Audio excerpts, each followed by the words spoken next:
why are females not reborn as the highest religious figures?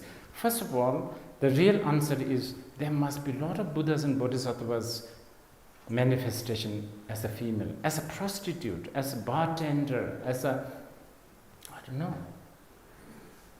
But actually it goes beyond. Manifestation, tulpa, sangye ki tulpa, manifestation of the Buddha can be a bridge. It can be a garden. It can be a cup of coffee.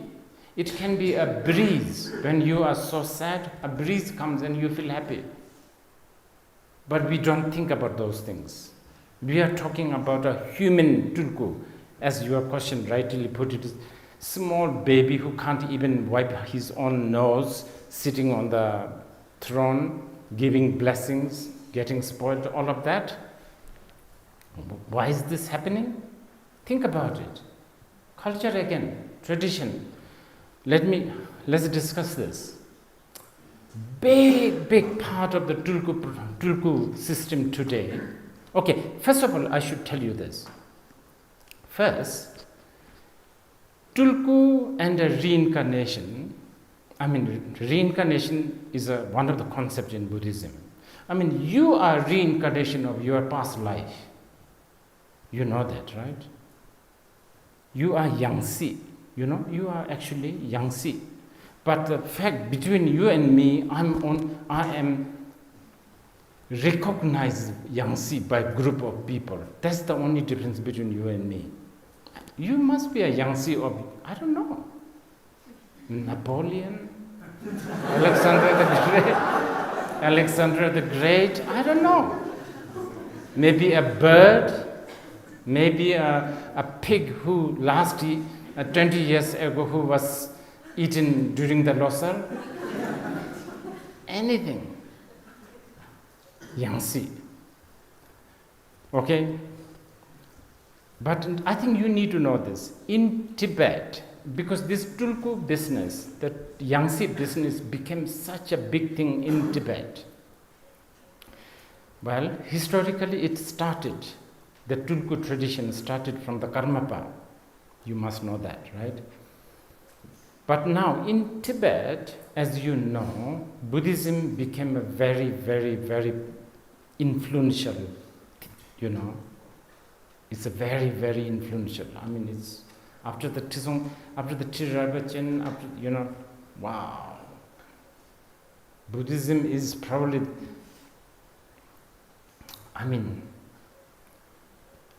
Buddhism basically took over. You could almost say that. In fact, I met a lot of young Tibetans who are not necessarily Buddhists. They actually blame Buddhism for destroying the Tibetan original culture. I have a sympathy with them. Even the name giving, okay, for us in Bhutan, Tashi, any Tashi here? Tashi, you see? That's a Buddhist name. And do you know what that is? That's actually Indian name. It's not a Bhutanese name. It's not Tibetan name. Tashi is a Mangalam.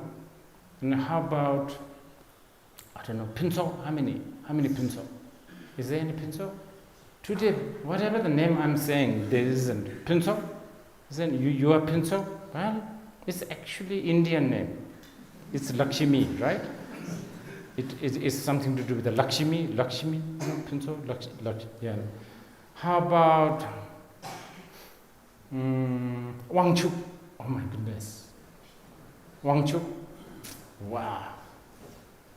What a classic Indian name. It is. Wangchuk. Yeah. Shiva, Mahadeva, Wangchuk. These are all Indian names. What is our Bhutanese real name? Degong, right? Isn't it? Right? Dengo. Then what else is there? Nado. Isn't it? Nado. What else? What? Kado. Nado, Kado, whatever. All of that. And even in Tibet, like Yeshe Tsogyal, Khandro Yeshe Tsogyal, Yeshe Tsogyal is a Buddhist name coming from an Indian, Yeshe, of course, Jana, so, ocean, Gyal, rain. Her real Tibetan name is Khyentse. Khyentse. And that's so beautiful. Khyentse means big house. Za is girl, right? So the girl from the big house. So there's a lot of that. Anyway, what I'm trying to say is Buddhism became a very, very strong influence in Tibet. So when Buddhism becomes strong influence in a society, in every level, politically, from social aspect, politics, culture, architecture, right? Education. So, some of the Tulkus become powerful, of course. They become very powerful, they become influential. Plus, many of the Tibetan Lamas have a big patrons coming from Mongolia, coming from China, big patrons. You guys were talking earlier about why are Lamas going to some places with the money? Not these days, not much.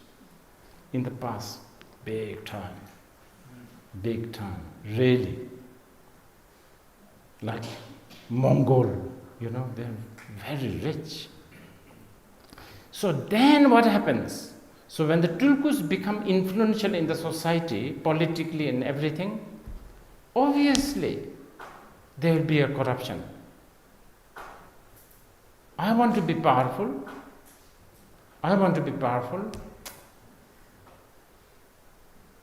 My wife is beginning to become pregnant. It's a Tulku of so and so. This happens a lot, throughout. By the way, please bear in mind, not all the Tulkus are corrupted or, nasty or, there are a lot of, incredibly, compassionate, kind, and illuminating Tulkus and Rinpoches and Yangtze's. But what I'm saying is that this trend has become so big. So then also, nowadays it still continues. Of course, we don't have that much of a power politically or socially, but we still do. The Tulkus do. So here, this is what you need to think. Actually, Tulkus' parents, especially the young Tulkus' parents, they are really, I dare say, they're almost like a criminal. They are really ruining a kid's life.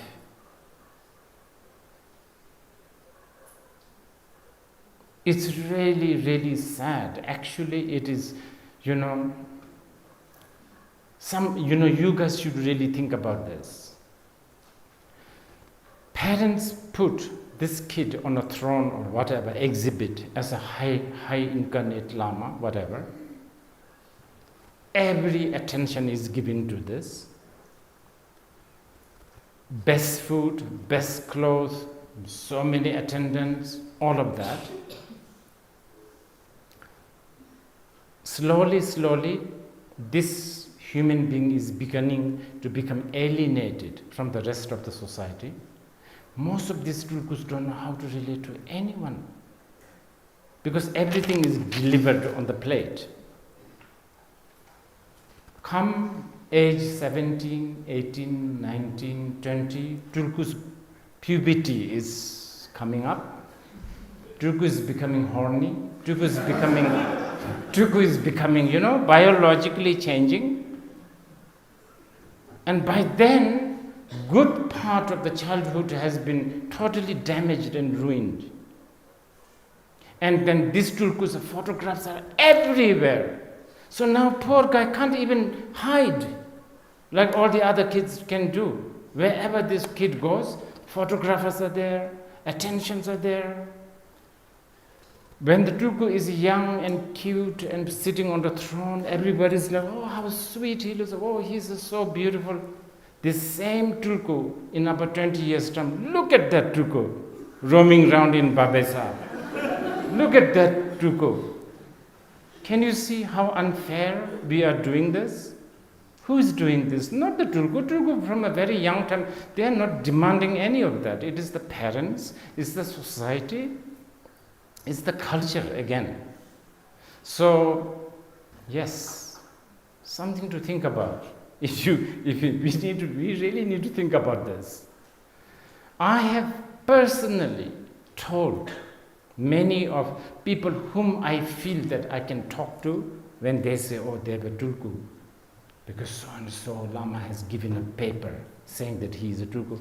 My first response to these parents are, can you just hide that document for next 20 years? Put it in a safety deposit. Don't show. Give the tulku good education. Make him explore. Make him do whatever. Make him roll in the dust. Make him even become a waiter if you think it's necessary in some dingy restaurant. Make him date with the girls.